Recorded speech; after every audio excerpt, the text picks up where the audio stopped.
Šį sekmadienį Kaune Kačerginės Nemuno žiede vyks 5. Lietuvos Big Bang plento taurės etapas. Dviratininkų laukia ypatingai sunkios lenktynės.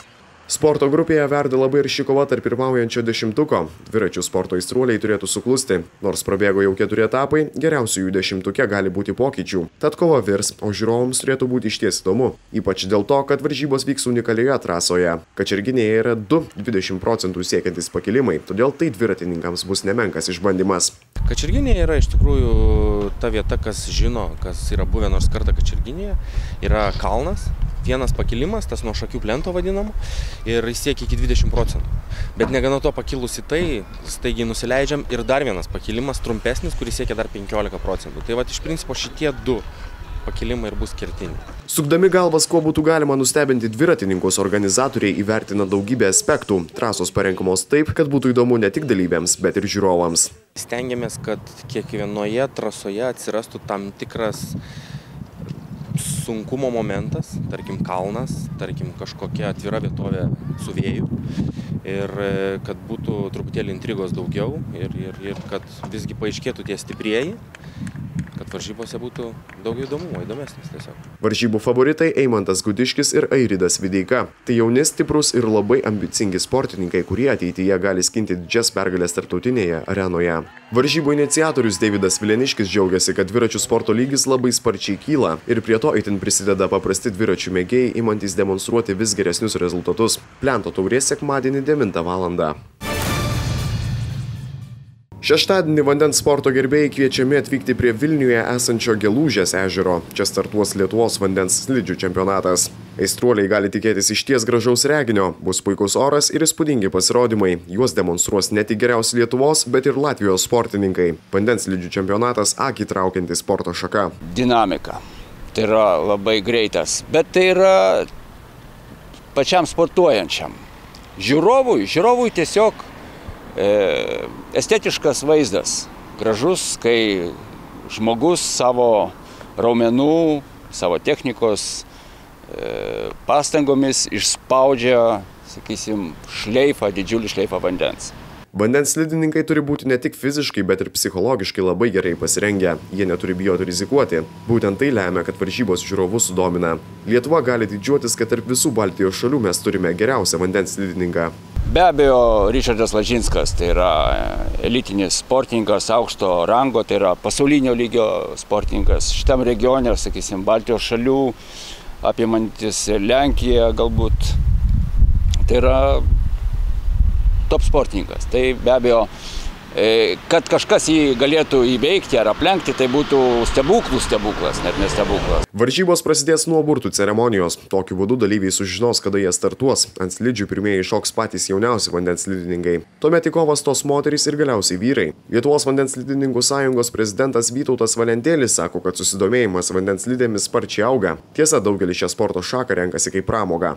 Kai atsiranda noras tobulėti, vis dėlto šiais laikais, galbūt pasakysiu šiek tiek ir skambės, bet sporto pasaulyje jau žinoma tiesa, kad šiuolaikinis jaunimas truputėlį išsigąsta greitai. Nori rezultatų greitų, nori, reiškia, matydami video kažkokią medžiagą, taip pat važiuoti, bet dėja tai yra sportas iš šalies pasižiūrėti gražus, kai saulė šviečia, lygus vanduo, bet reikia treniruotis taigi visada.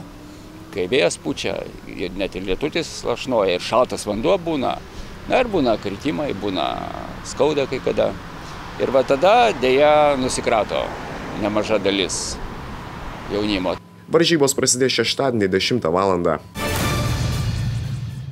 Šį savaitgalį po 10 metų pertraukos sportininkus ir sporto aistruolius į Panevėžį sukvies 7. pasaulio ultra triatlono taurės etapas. Susirinkusieji turės išskirtinę galimybę stebėti vieną iš paskutinių lemiamų pasaulio taurės varžybų etapų, po kurio gali pasikeisti ultra triatlono reitingo lyderis. Net 17 sportininkų iš visos Europos, tarp kurių ir 2 Lietuvos atstovai dviguboje ultra triatlono distancijoje turės nuplaukti daugiau nei 7,5 km Senvagės upe. Taip pat sportininkai 360 km nuvažiuos dviračiais ir galiausiai nubėgs beveik 8 85 km.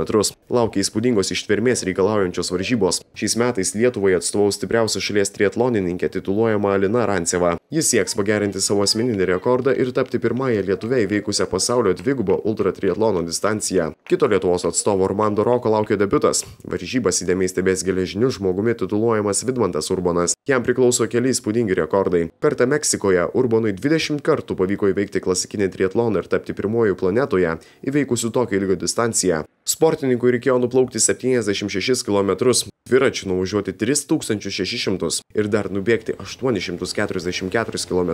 Iš viso Vidmantas Urbonas užtruko 18 parų, 5 valandas ir 46 minutes. Žinoma, Panevėžyje tokių rekordų nebus pasiekta, tačiau aistruoliai gali tikėtis išvysti aukščiausias valios apraiškas. Varžybų pradžia šeštadienį 9 val. Ryto. Futbolo savaitgalis prasideda. Šį vakarą antroje turnyrinės lentelės vietoje žengiantys Trakų futbolininkai sieks pasinaudoti atsivėrusią galimybę dar labiau sumažinti Vilniaus Žalgirio atotrūkį. Trakai išvykoje susitiks su pirmenybių outsiderė Šiaulių ekipa. Dabar Trakus nuo šalies čempionų skiria tik 5 taškai, tad svečiai žūtbūt sieks pergalės. Klaipėdos Atlantas įkandęs čempionams dabar turėtų būti lyg ant sparnų. Įspūdingai žaidžiantys Uostamiesčio futbolininkai namuose susitiks su Kauno Stumbru. Nors Atlantas tvirtai įsitaisė trečioje čempionato vietoje, klaipėdiškiai nėra linkę tenkintis šiuo pasiekimu. Tad galima tikėtis dar vieno gražaus Atlanto pasirodymo ir bandymo vytis Trakus. Šeštadienį turėjo įvykti laukta akistata tarp Vilniaus Žalgirio ir Kruojos. Vis dėlto kaltinimų sutartomis varžybomis purtoma Kruoja prieš porą dienų paskelbė, jog traukėsi iš A lygos. Futbolo savaitgalį vainikuos Kauno Spyrio ir Marijampolės Sūduvos akistata. 4-5 vietas užimančius klubus skiria vos 4 taškai. Užleidę į priekį Sūduvą, Kauno Spyrio futbolininkai trokšta susigrąžinti prarastas pozicijas. Trečią kartą Lietuvoje bus surengtos aukščiausio lygio šonaslydžio varžybos. Šios įspūdingos ir prestižinės drifto varžybos vienyje stipriausius bei tituluočiausius Europos sportininkus. Šeštadienį Kaune Nemuno saloje vyks treniruotės ir kvalifikaciniai važiavimai, o sekmadienį finalinės kovos. Jų metu bus išrinktas šių metų Drift All Stars Europos čempionato Kauno etapo nugalėtojas. Taip pat prie šio etapo bus prijungtas ir Lietuvos drifto čempionato profesionalų lygos 5. etapas. Planuojama, kad varžybose dalyvaus beveik 50 sportininkų iš visos Europos ir Lietuvos. Varžybų finalas sekmadienį 16 val.